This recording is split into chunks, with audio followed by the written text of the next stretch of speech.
खून की प्यास पार्ट 1।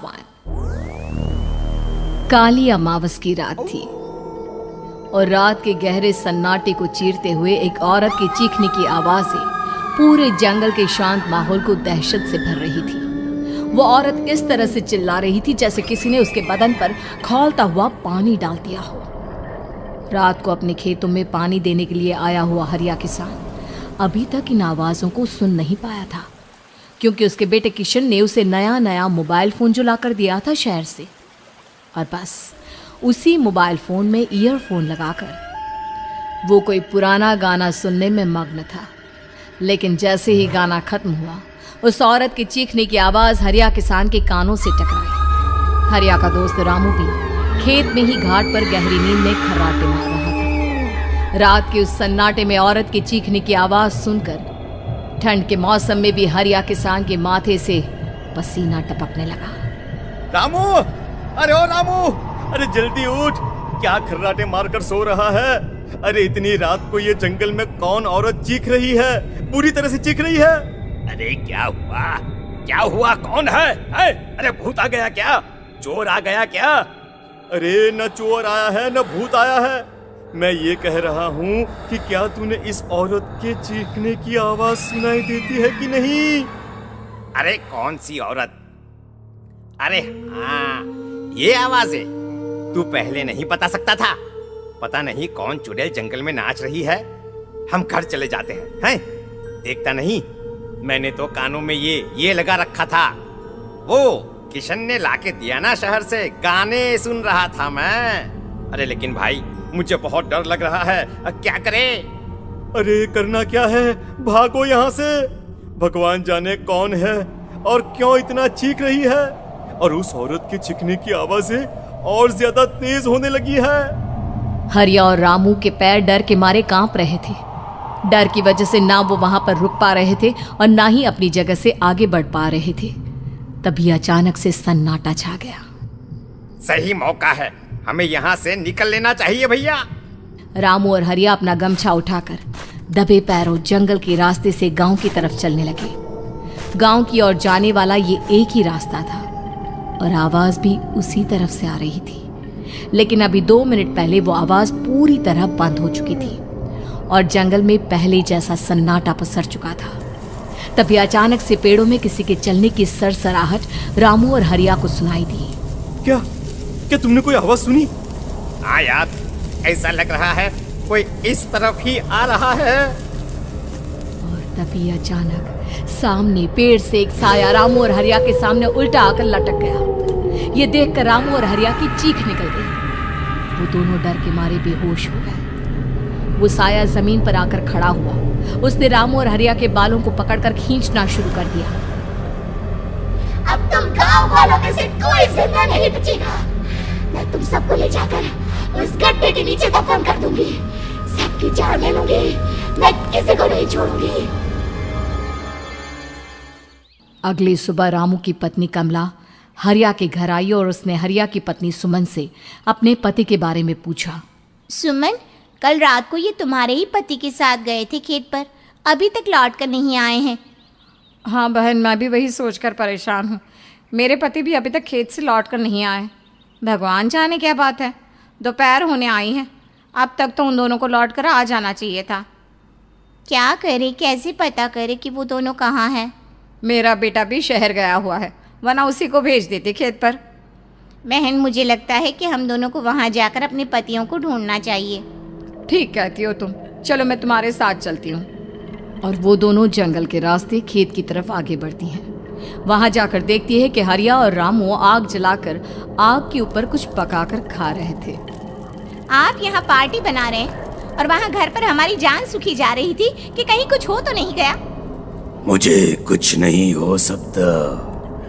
मैं कभी नहीं मर सकता, समझे तो? अरे तबीयत तो ठीक है। ये किस तरह की आवाज में बात कर रहे हैं आप? कुछ हुआ है क्या?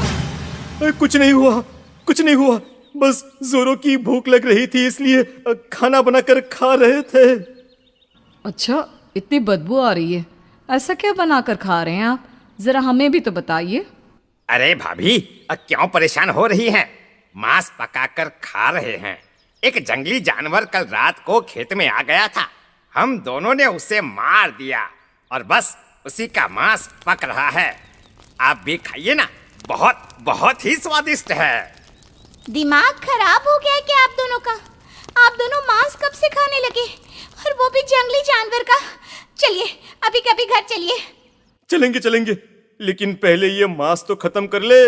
कुछ देर बाद रामू और हरिया कमला और सुमन के पीछे पीछे गांव की तरफ चल देते हैं। रामू और हरिया की आंखें पहले जैसी नहीं रही थी, उनमें कुछ बदल गया था। रामू अपनी पत्नी कमला के साथ घर चला जाता है और हरिया अपने घर आ जाता है। देखिए, आपने जो कुछ भी किया मैं उसके लिए आपको माफ़ कर देती हूँ, लेकिन आज के बाद ये रामू के साथ जाकर मांस पकाकर खाया ना, तो इस घर में घुसने नहीं दूंगी आपको। अरे दिमाग मत खराब करो, मैं वहां खाट पर लेटकर गाने सुन रहा हूँ, मुझे परेशान मत करना आप। इतना तमाशा खड़ा कर दिया, दोपहर तक घर लौट कर नहीं आए और अब गाने सुनने। लेकिन हरिया घर के बाहर आंगन में जाकर चुपचाप लेट गया और गाने सुनने लगा। गाने सुनते सुनते हरिया को नींद आ गई। सुमन ने उसके कान से ईयर प्लग हटाया और अपने आप से कहा, जरा मैं भी तो सुनकर देखूं, ऐसे कौन से गाने सुनते हैं। उधर मोबाइल में एक अजीब सा गाना बजने लगा।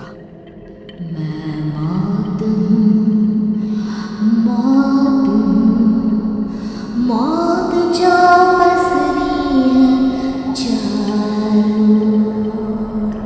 जो आएगी कहीं से निगल जाएगी सबको।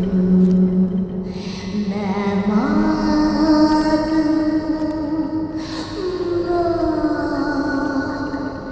अब मैं छोड़ूंगी नहीं किसी को।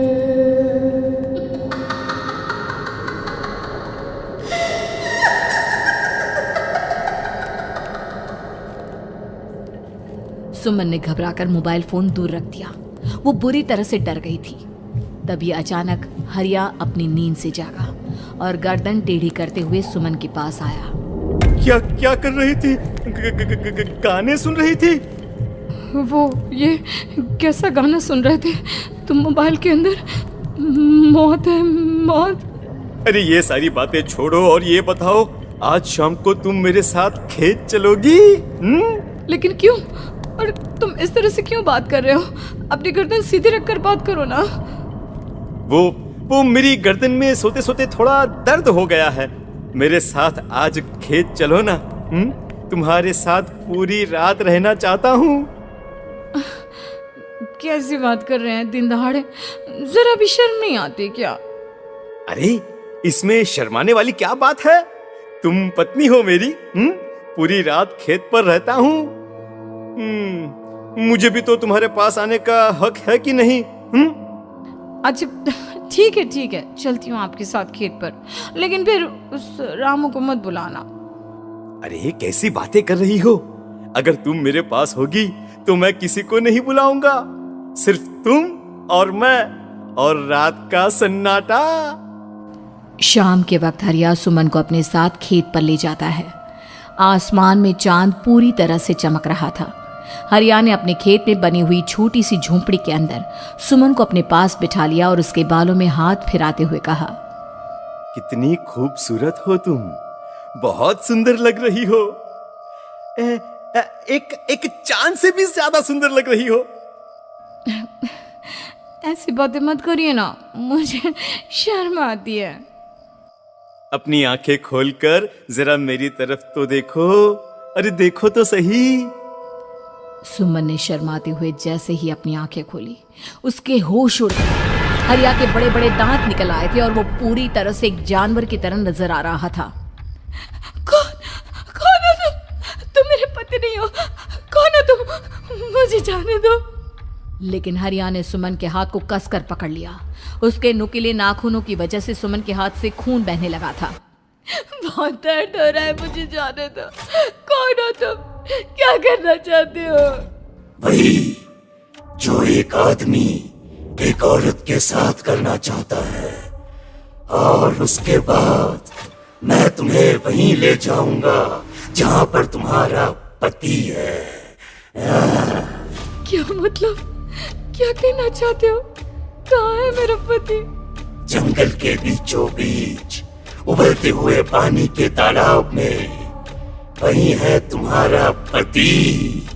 चलो चलो, मैं तुम्हें उससे मिलवा देता हूँ, लेकिन उससे पहले तुम्हें मेरी प्यास बुझानी होगी। और इतना कहकर हरिया सुमन के ऊपर जानवरों की तरह टूट पड़ता है। आखिर कौन था वो जानवर, और क्या सुमन उसके शिकंजे से बचकर निकल पाई? जानने के लिए देखिए इस कहानी का अगला भाग।